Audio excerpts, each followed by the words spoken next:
Hello प्यारे दोस्तों, स्वागत है आप सभी का आपके इस चैनल पे। तो आज आप लोगों के लिए 30 पार्ट का मैं सारांश लेकर आ गई हूँ, जिसमें कि आप लोगों को लेखक परिचय भी साथ साथ मिलने वाला है। ठीक है, तो लेखक परिचय आप लोगों के लिए जानना बहुत ज़रूरी है, बिकॉज इससे 2 से 3 नंबर का सवाल आप लोगों के एग्ज़ाम में आता है। ओके, और आप लोग ये तस्वीर देख सकते हो जो कि उदय प्रकाश की है। और उदय प्रकाश कौन है? 30 पार्ट के लेखक। मेरे साथ आप लोग रिपीट कीजिए, 30 पार्ट के लेखक कौन है? उदय प्रकाश। आप लोगों को लेखक परिचय वो तो जानना जरूरी है ही, साथ ही साथ किस पार्ट को किन्होंने लिखा है, यानी कि लेखक का नाम आप लोगों के लिए एग्ज़ाम में जो होता है वो बहुत इम्पोर्टेंट होता है। ठीक है, इंग्लिश में ज़्यादा इम्पोर्टेंट होता है, तो इंग्लिश का पूरा रट लीजिएगा आप लोग। ठीक है, एक साथ मैं आप लोगों को सब कुछ दे दूँगी। लेखक कौन है? उदय प्रकाश। ठीक है, इनका जन्म कब हुआ था? 1 जनवरी 1952 को। ठीक है, 1 जनवरी 1952 मध्य प्रदेश इनका निवास स्थान था, सीतापुर। ठीक है, और इनकी मम्मी का जो नाम है गंगा देवी था। मम्मी का नाम क्या है? गंगा देवी। और पिताजी का नाम है प्रेम कुमार सिंह। पिताजी का नाम है प्रेम कुमार सिंह। ठीक है, तो तिरिच क्या है? सबसे पहले आप लोगों को मन में ये सवाल आया होगा कि ये 30 पार्ट में एक्चुअली में बात किस चीज़ के बारे में करी गई है। तो तिरिच एक विषैला पदार्थ है, एक जानवर है जिसको कि काट लेने के बाद 24 घंटे के अंदर अंदर इंसान की मृत्यु हो जाती है। तो उदय प्रकाश के जो पिताजी थे उनके बारे में हम इस पाठ में पढ़ने वाले हैं। ठीक है, यस। अब देखिए, सबसे पहले सारांश जानने से पहले हम लोग देख लेते हैं कि प्रश्न किस प्रकार से आपके एग्ज़ाम में पूछे जा सकते हैं इस पाठ से। और भी अलग अलग तरह के प्रश्न पूछे जाएंगे, तो हम आपको 1 बाय 1 सारे प्रश्न भी बताएंगे। Short questions, long questions, objective सारे प्रश्न को बताएंगे, सारे चैप्टर वाइज चैप्टर प्रश्न बताएंगे। और एक मॉक भी आप लोग दे सकते हैं हमारे चैनल पे, क्योंकि ऑब्जेक्टिव हम करवाएंगे आप लोगों के लिए। ठीक है, 30 पार्ट का यहाँ पे सारांश लिखना है। ठीक है, या फिर इस तरह से पूछा जा सकता है कि 30 पार्ट के लेखक कौन है।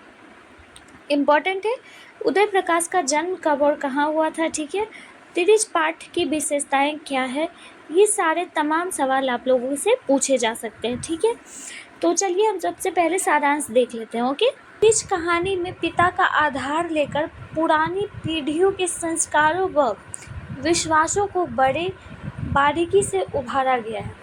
इस कहानी में जो है वो तिरिच कहानी में पिताजी का संस्कार जो भी होता है उनके आधार पर पुराने पीढ़ियों के संस्कार, उनके विश्वासों को बड़े ही बारीकी से इस पाठ में हमें दिखाया गया है। ठीक है, पिता प्रातः जो है वो भ्रमण पर गए थे, उन्हें तिरिच काट लेता है। ठीक है, तिरिच जो है वो उन्हें काट लेता है। तिरिच के बारे में यह मान्यता है कि रात को अपने मूत्र में स्नान कर लेता है, उसके बाद आदमी का बचना कठिन हो जाता है। ठीक है, पर यदि वह तिरिच उसी समय मार दिया जाता है तो उसका भीषण जो प्रभाव कम हो जाता है, यानी कि जो उसका विष है उसका प्रभाव जो होता है वो कम हो जाता है। यह भी प्रचलित है कि जो व्यक्ति तिरिच को मारता है उसका चित्र उसकी आँखों में उभर जाता है और तिरिच का परिवार उसका बदला लेता है। तिरिच कितना भयंकर है यह एक तथ्य है। यह सत्य है कि आजकल संवेदना शून्य उच्च श्रृंखला उद्दंड नगर का जीवन उसका कई गुना खतरनाक है, विशेषकर उस व्यक्ति के लिए जो सरल, संकोची व अनासक्त होता है। तिरिच एक जंतु है, विषैला भी है, जंतु है, एक विषैला जंतु है। ठीक है, पर शहरी जीवन का क्या विष भरा है। अब देखिए, तिरिच जो है वो इस पाठ में एक ऐसा जानवर है, इसी पे बेस्ड बताया गया है, तिरिच और पिताजी, इसी पे बेस्ड ये पूरी कहानी है। तिरिच जो है वो पिताजी को काट लेता है जब वो भ्रमण करने यानी कि टहलने के लिए जाते हैं, तब तिरिच जो है वो उन्हें काट लेता है। ऐसा कहा जाता है, ऐसा माना जाता है कि 24 घंटे के अंदर अंदर जो है वो जिसे भी तिरिच काट लेता है तो उसकी मृत्यु हो जाती है, ठीक है। तो मृत्यु हो जाती है, लेकिन इसका भी उपाय है कि अगर जैसे ही आपको तिरिच काटे तो अगर आप उन्हें मार दो तब तो ये तो बहुत बड़ी बात है, ठीक है। उन्हें मारना सिर्फ बड़ी बात नहीं है, उसे जो है वो आप जला दो, ठीक है। मारोगे फिर भी उसकी आंखों में जो है वो तस्वीर छिपी हुई रहती है। जैसे हम बचपन से सुनते आ रहे हैं कि हमारे घर में पापा मम्मी या फिर बड़े लोग जो हैं वो कहते हैं कि सांप जो होता है वो अगर उसे मार दिया जाए तो सांप जो है वो अपने आँखों में तस्वीर खींच लेता है, फ़ोटो खींच लेता है और वो हम सबसे बदला लेता है, उसके परिवार वाले उसे बदला लेते हैं हम लोगों से, ठीक है। तो ठीक उसी प्रकार तिरिच का भी यही रोल है। अब तिरिच जो है वो अगर काट लेता है तो अगर 24 घंटे के अंदर अंदर अगर आपको मिल गया तो उसे मार दीजिए, जला दीजिए। लेकिन अगर नहीं मिलता है तो ऐसा कहा जाता है कि तिरिच ने अगर अपने ही काट लेने के बाद अपने ही मूत्र में अगर वो लौट गया या फिर कहो तो वो स्नान कर लिया तो उस व्यक्ति की मृत्यु निश्चित है, ठीक है।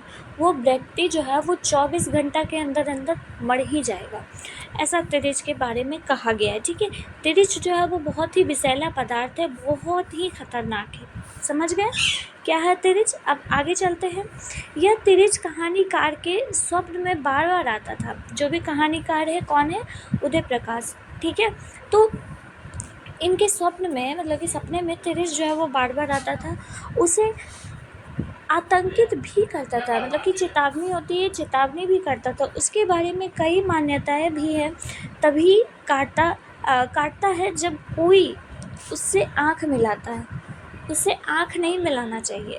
कभी कभी कहते हैं ना कि एक ऐसा जानवर होता है जिससे कि आँख नहीं मिलाओगे, तो आँख मिलाओगे तो वो आपको फूंक देगा तो आपकी जो बॉडी है वो फूल जाएगी।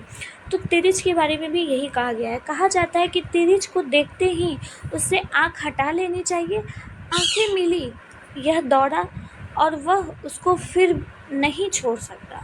मतलब कि अगर आँख मिल गई, सामने से तिरिच दौड़ गया तो आपको दौड़ा कर वो छोड़ेगा ही नहीं, वो पकड़ लेगा, ठीक है, और काट लेगा। यहाँ यह भी ध्वनित है, हम अपनी मान्यताओं से डरे बंधे हैं कि विज्ञान की जो महत्वता है स्वीकार नहीं कर सकते, हम लोग करते हैं नहीं करते हैं। हम लोग जो है वो हमारे संस्कार जो हैं, हमारे पूर्वज जो हैं वो हमें इतना डरा रखे हैं कि आजकल की जो विज्ञान है उस चीज़ को हम स्वीकार करके पीछे की चीज़ डर को वो मिटा ही नहीं पाते हैं, उसी चीज़ को लेकर हम लोग बंधे हुए हैं। यह भी मान्यता है कि अगर आपको मार दिया जाए तो रात में चंद्रमा की किरणें उसको जीवित कर देती है। पिताजी की यद्यपि उस तिरिच को मार दिया था, किंतु पिताजी का परंपरागत ढंग से उपचार चलता रहा था। उसी दिन पिताजी को जो है वो शहर जाना था। एक पेशी की अदालत थी। सड़कों पर गांव का एक ट्रैक्टर जो होता है वो शहर के लिए जा रहा था। वे उसमें बैठ गए। वहाँ यह भेद खुला कि उन्हें तिरिच ने काट लिया है। मतलब कि देखिए, पिताजी जो थे वो थोड़े से परेशान थे हेल्थ इश्यूज़ की वजह से, लेकिन जब वो रात को गए थे तो उन्हें रात को जो है वो काट लिया था तिरिच ने, ठीक है। और वो जब सुबह उठे थे तो उन्हें कोर्ट कचहरी का काम था। वो लोग गांव में रहते थे, ठीक ना, तो उन्हें कोर्ट कचहरी का काम था। तो गांव में तो कोर्ट कचहरी होती नहीं थी, तो शहर जाना पड़ रहा था। तो शहर जब जाने लगे तो ट्रैक्टर पे, गांव का ही एक ट्रैक्टर था, उसी पे गए वो। तो अपने दोस्तों में बातचीत होती है तो उन्हें पता चला कि सभी दोस्तों को कि तिरिच ने उन्हें काट लिया है। अब तिरिच के बारे में उस ट्रैक्टर पे उनके दोस्तों ने बहुत तरह की बातें की, ठीक है। अब देखिए, एक चीज़ यहाँ पे कहा गया है कि चंद्रमा की किरणें जब पड़ती है तिरिच पे तो वो जीवित हो जाती है। अगर आप उसे मार भी देते हो तो जला दिया जाएगा तो जीवित नहीं होगा, ठीक है। आगे क्या है, वहाँ उपस्थित पंडित राम अवतार, पंडित थे एक राम अवतार जो कि इनके ही गांव के थे, ठीक है। उन्होंने बताया कि कभी कभी तिरिच का प्रभाव 24 घंटे बाद भी होता है। राम अवतार वैद्य भी थे, वो एक पंडित के साथ साथ वैद्य भी थे। बोले चरक सूत्र में विष ही विष की औषधि है, विष में ही विष की औषधि है। जैसे बोलते हैं ना कि कांटा कांटे को ही काटता है, लोहा लोहे को ही काटता है ना, यही है। धतूरे के बीज से तिरिच का विष काटा जा सकता है, यानी कि किस चीज़ से काटा जा सकता है? धतूरे के बीज से, ठीक है। वे मिले और उनके माध्यम से पिताजी का उपचार भी हो गया। उधर कथाकार को यह पता चला कि तिरिच का सब नहीं पड़ा होगा, उसकी आंखों में पिताजी की जो है वो अक्सर मतलब कि अक्स उतर गया आया होगा, उनकी जो तस्वीरें हैं वो उतर आया होगा। पिताजी को चाहिए था कि उसकी आंखों को कुचल देते, ठीक है। लेखक अपने सखा थानू कौन थे? थानू थे कि उदय प्रकाश, यानी कि जो लेखक है उनके दोस्त थे, ठीक है। साथ एक बोतल मिट्टी का तेल कौन सा होता है? करासन तेल बोलते हैं जिसे, हाँ, दिया सलाए और डंडा लेकर जंगल में वो लोग गए, ठीक है। थोड़ा ढूंढा और तिरिच का सब उन्हें मिल गया। वहाँ चित्त पड़ा हुआ था, वहाँ मतलब कि जहाँ पे उन्होंने मारा था तिरिच को, तो वहीं पे वो पड़ा हुआ था। उसको जला दिया गया, तिरिच को जला दिए गए थानू और उदय प्रकाश मिलकर। शहर में पिताजी का सिर घूमने लगा। उसके बाद शहर में उनको अमानवीय व्यवहार झेलना पड़ा, पत्थर खाने पड़े और वे चल बसे, मतलब कि उनकी मृत्यु हो गई। यहाँ एक चित्र देना पर्याप्त होगा। लड़के ने बताया कि लड़के उन्हें बीच बीच में ढेला मार रहे थे। यह वृद्ध व्यक्ति के प्रति उपेक्षा, तिरस्कार, अपमान, अन्याय और घृणा का परिचायक है। साथ ही हिंसक और आतंकित प्रकृति का भी पोषक है। कहानी की घटना प्रतीकात्मक है, अतः उनके पूर्ण विश्वसनीय मानना सहज सभ्य नहीं है। पर यहाँ आत्मीयता चुक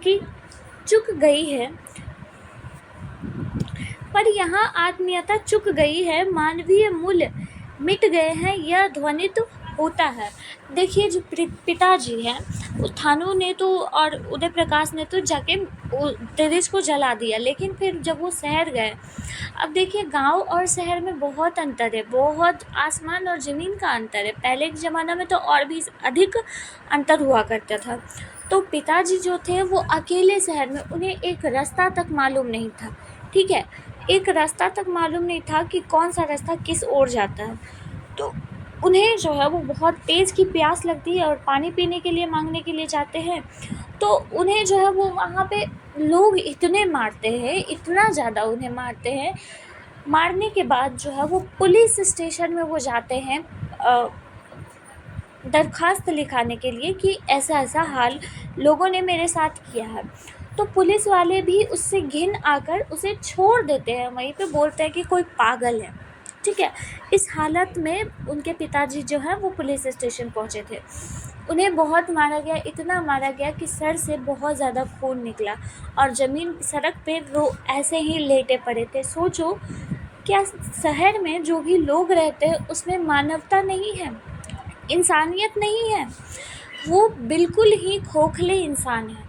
जो भी शहर में लोग हैं वो इस तरह का अत्याचार किसी व्यक्ति पे करते हैं। कोई मांग रहा है पानी तो पानी दे दो, पानी मांग रहे थे, ये मांगने गए थे, इनके पास पैसे नहीं थे, तो क्या बिगड़ गया? पैसे नहीं थे, थोड़ा सा पानी पिला दोगे तो क्या हो जाएगा? लेकिन नहीं, लोगों ने उन्हें और तो और पीटा, और इतना पीटा कि अंत में उनकी मृत्यु हो गई। बहुत लोग तो ऐसा कह रहे थे कि तिरिच के काटने से उनकी मृत्यु हुई, लेकिन अगर साइंस और टेक्नोलॉजी के हिसाब से देखें तो तिरिच काटने से तो ठीक है, उन्होंने औषधि भी ली थी, लेकिन हो सकता है कि तिरिच के काटने से भी मृत्यु हो सकती है। लेकिन इतना ब्लड उनके शरीर से निकल गया तो इस वजह से भी उनकी मृत्यु हो सकती है। तो लास्ट में पिताजी जो थे वो मर जाते हैं। तो यही थी इनकी कहानी। आई होप कि आपको ये कहानी समझ आ गई होगी। बहुत अच्छे तरीके से मैंने इन डिटेल में बात कर ली आपसे। तो मिलती हूँ फिर नेक्स्ट इम्पॉर्टेंट वीडियो के साथ। तब तक के लिए आप लोगों का शुक्रिया, धन्यवाद।